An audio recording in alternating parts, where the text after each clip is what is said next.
Hi, I'm Alina Wang and welcome to Discovering China, the show that takes you on a journey through China's classical civilization right up to the present day.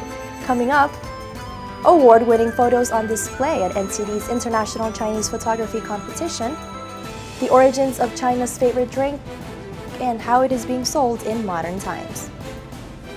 Last weekend, NTD announced the winning photographs from its 4th International Chinese Photography Competition in New York.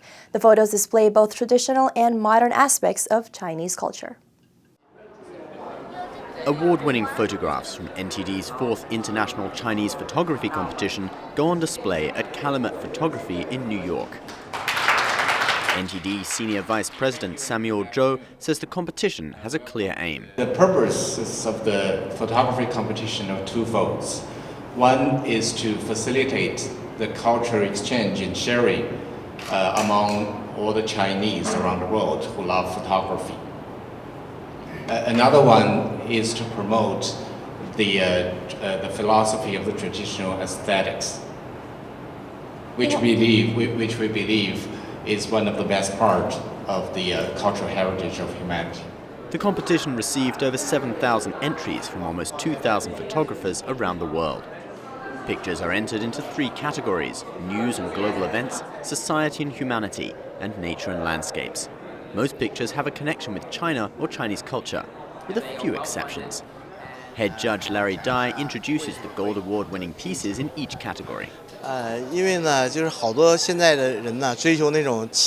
people pursue that kind of strange modernist form of expression. Our competition hopes to return to the traditional concept of beauty.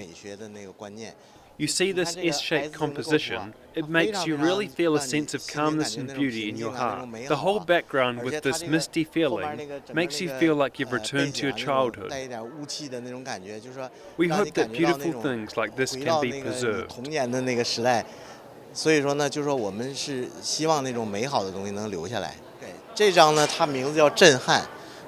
This picture is called Shocking. At the moment, it's the Chinese Communist Party's 18th Party Congress.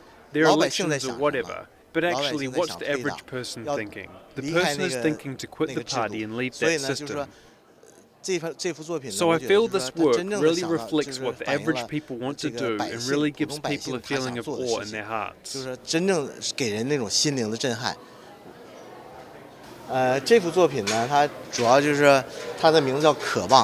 piece is called Longing. It shows children's longing to study, their hopes for the future and for human life. It shows the true pursuits of people in life and touches your heart. Vice Manager of Calumet Photography Stephen Tate says each photo tells a story.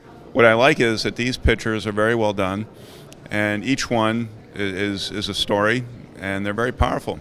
Radio producer Simon Applebaum talks about his favorite pieces. I like, for example, another shot here, this one that shows a boat floating down a river with a canopy and somebody in it and gorgeous sunset. Again, you have those multiple things you get all in the same shot. That's, I think, the essence of really good photography, is that you can look at it from different ways, from different angles, and you can come away with something. From the snowy mountains of Tibet to the gritty realism of life in China, the award-winning pictures will be on display at Calumet Photography in New York until November 25th. Thank you so much. Today, tea is the most popular drink in China and a popular drink throughout the world. But how did it all start? Ben Hedges explains more about the beginnings of tea.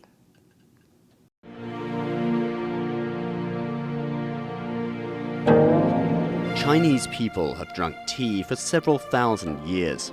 The legend goes that Shen Nong discovered tea almost 5,000 years ago. Shen Nong is a legendary figure, sometimes referred to in English as the divine farmer. He is said to have taught the Chinese people the art of agriculture and well digging. Shen Nong invented the plow and hoe and identified a myriad of herbs, many of which are used in Chinese medicine. A story goes that Shen Nong was drinking a cup of boiled water one day, and some leaves from a nearby bush blew into his cup. He was delighted by the infusion, and thus tea was invented.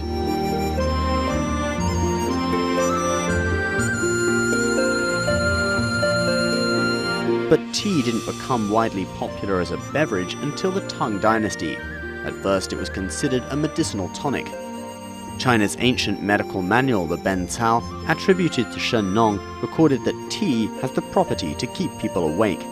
It was this property that got Buddhist monks interested in tea drinking.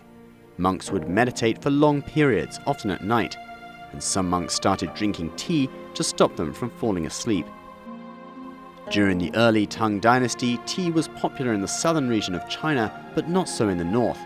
Then a Buddhist master named Jiang Mo, originally a southerner, came to spread Zen Buddhism at Lingyan Temple at the foot of Mount Tai, in what's now Shandong province.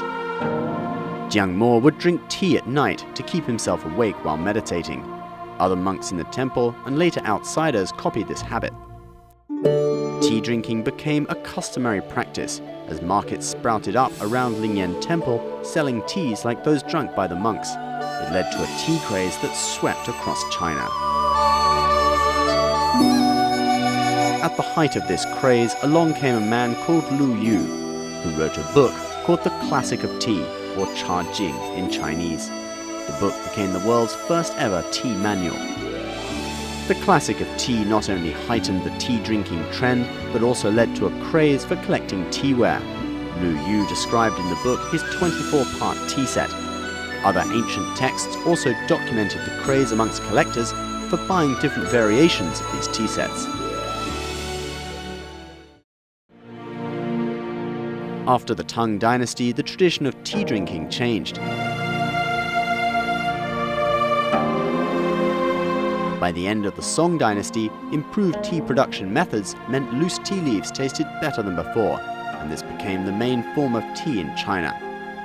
In the Ming Dynasty, people started to use the gaiwan, or a cup with a lid, to brew and drink their tea. Tea trade between China and Europe flourished. Today, tea remains one of the most popular beverages in the world. In the modern world, tea is big business, and people will pay a lot for high-quality teas from their favorite tea-growing region. This has led to a spate of fake teas that don't really come from the location printed on the packaging. We now go to Taiwan to see what measures the government is taking to protect this precious product. On this canister of exquisite tea, you'll find a production location guarantee seal. The large characters indicate that this is black tea from Sun Moon Lake. It's this seal that has caused demand for this farm's tea to go so high that orders far exceeded what they can produce this year. Every year we have an increase in sales, and this year I have the feeling that our supply will not be enough. My sales quota should be 35 to 4,000, but my stock of tea leaves is limited to 3,000. The Taiwan Agricultural Committee Vice Chairman Chen Wei-de says the authenticity seals will have some impact on tea products. It can have a positive influence on the price of the products and the expansion of access to these products. So far, in Taiwan's main tea-growing region, 8 guarantee seals have been developed, each with a complex diagram indicating the source of the tea. Each seal has a number. This allows consumers to trace the tea back to the particular farm that grew it, thus safeguarding against fake tea. When you move it, you can see Taiwan because our Taiwanese tea is famous all over the world. Taiwan's Council of Agriculture is now actively promoting the guarantee seals to put an end to counterfeit tea. They have already produced 550,000 individual seals to guarantee the authenticity of different varieties of Taiwanese teas. Thanks for watching, and make sure to like us on facebook.com/NTD Discovering China and subscribe to our channel on YouTube. We will be back at the same time next week. See you soon.